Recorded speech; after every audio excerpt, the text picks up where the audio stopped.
como dói meu coração ver pelos 4 cantos do Brasil pessoas usando tornozeleira eletrônica sem ser bandido.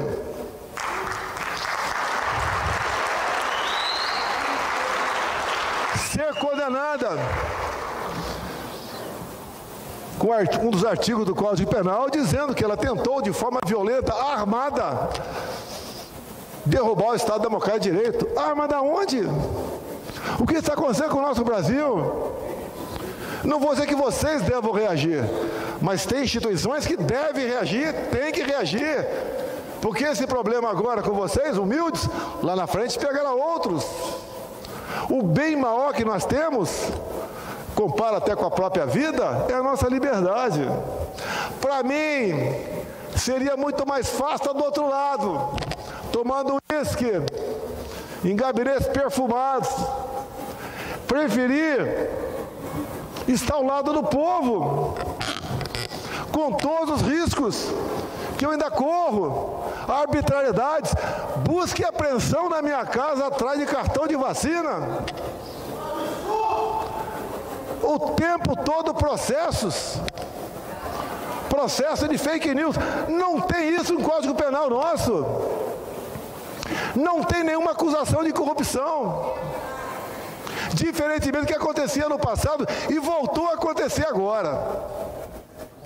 Vocês não viram comigo balcão de negócios sobre ministérios para esse ou aquele partido, bancos oficiais, estatais.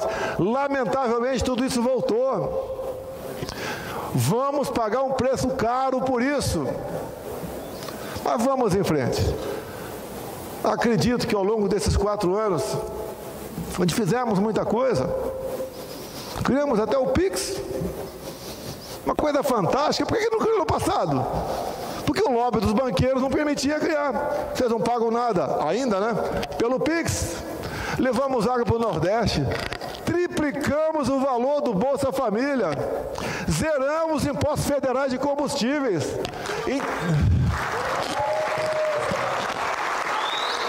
A alta lá atrás foi uma questão que o mundo sofreu, com a guerra da Ucrânia, com a Rússia e também a pandemia. Hoje não temos pandemia mais. Entreguei o Brasil ano passado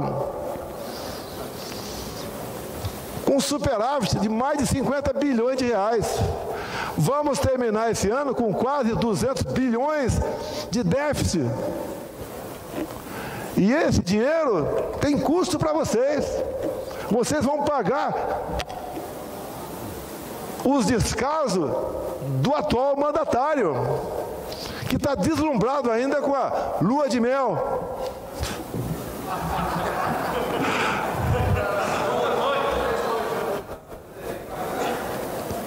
E a gente não consegue ver uma medida do Lula favorável ao Brasil. Muito pelo contrário. Aumento da carga tributária, uma nova reforma tributária que vai empobrecer a todos. E, obviamente, ele está usando as armas da democracia, comprando alguns para impor o seu socialismo, que é a política da igualdade. E esses que se venderam para votar essa reforma de ontem, vem mais uma parte dela. A majoração da tabela do imposto de renda, cujo teto está em 27.000%, e eles dão sinalizações que querem passar para 35%. Daqui a pouco já propôs trocar. Eu fico com os impostos, você fica com o que sobra no meu contra-cheque. Mas dizer a vocês, ao longo desses 4 anos, nós aprendemos muita coisa. Vimos que o Brasil tem solução. Reaprendemos a admirar a nossa bandeira verde e amarela. Voltamos a cantar o hino nacional com lágrimas nos olhos. Começamos a dar valor em família. Perdemos a vergonha de falar em Deus. Não se podia falar em Deus. Quase criminalizaram a Bíblia. Começamos a dar valor à propriedade privada. Nessa reforma, está lá previsto, não tem o percentual ainda, vai ser por lei complementar, um novo percentual para a herança. ela vai morrer, vai ter que pagar, uma viúva, né? Tem que pagar 30%, 40%, 50% da sua casa, da sua chácara, para aquele bem poder ficar com ele. Criou-se o tal do imposto do pecado. O que faz mal para a tua saúde ou para a terra, aquela turma que está do lado do Lula vai decidir quanto é um extra de imposto para vocês. Aqueles luminares. É triste o que acontece com o nosso país. Mas vamos em frente. Vamos mudar a nossa pátria. Me tornar inelegível por quê? Me reuni com embaixadores? Eu não me reuni com bandidos no Complexo do Alemão.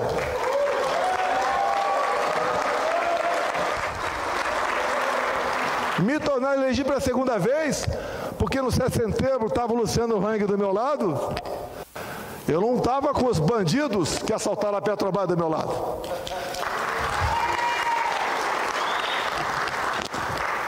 Querem uma eleição ano que vem sem concorrente? O puxadinho agora, chamado TSE, decide quem pode ou não disputar uma eleição majoritária? Isso é democracia? Eu quero e eu não quero. Cala a boca, se eu te prendo. Está servindo tudo isso de vacina para nós. Milhões de sementes foram plantadas por todo esse Brasil. Se amanhã eu cair, porque eu vou cair um dia, outros assumirão essa posição. Eu fico feliz por esses milhões, a grande maioria desconhecidos, mas que sabem o caminho certo, sabem o que é seu país e o que é o sistema pesado que existe. Um exemplo simples. O ano passado, os estatais terminaram o ano com superávit de 170 bilhões de reais. Nesse corrente ano, estão com déficit de 1 bilhão de reais. É um número sugestivo. Para onde foram 171 bilhões de reais? Olha como se luta pelo poder. É por isso. E dessa forma, não se rouba apenas dinheiro, se rouba esperança, se rouba alegria, se rouba liberdade. Esses canalhas roubam o Brasil. E vou aqui terminar, já que é um assunto de momento. Vimos há pouco tempo um cara falando, se alguém conhece algum chefe de Estado que é amigo do Hamas, olha a cara de pau. Fala comigo que eu vou ligar para esse chefe de Estado para pedir para o Hamas, liberta aí o pessoal sequestrado. Mas olha só, isso aqui vocês sabem. Em 1990, foi criado um negócio chamado Folha de São Paulo. Quem criou? Entre outros, Lula, Fidel Castro e FARC. FARC é um grupo guerrilheiro, né? Forças Armadas Revolucionárias da Colômbia. Em 90 isso. Em 2002, uma senadora da Colômbia, chamada Ingrid Betancourt, foi sequestrada pela FARC. O Lula conhecia e conhece até hoje o pessoal da FARC. Não fez nada para liberá-la. 6 anos depois, ele quis capitalizar isso para ele, mas 6 anos depois, onde o mundo exigia a libertação dela, ela foi libertada. Ele podia ter feito isso lá atrás.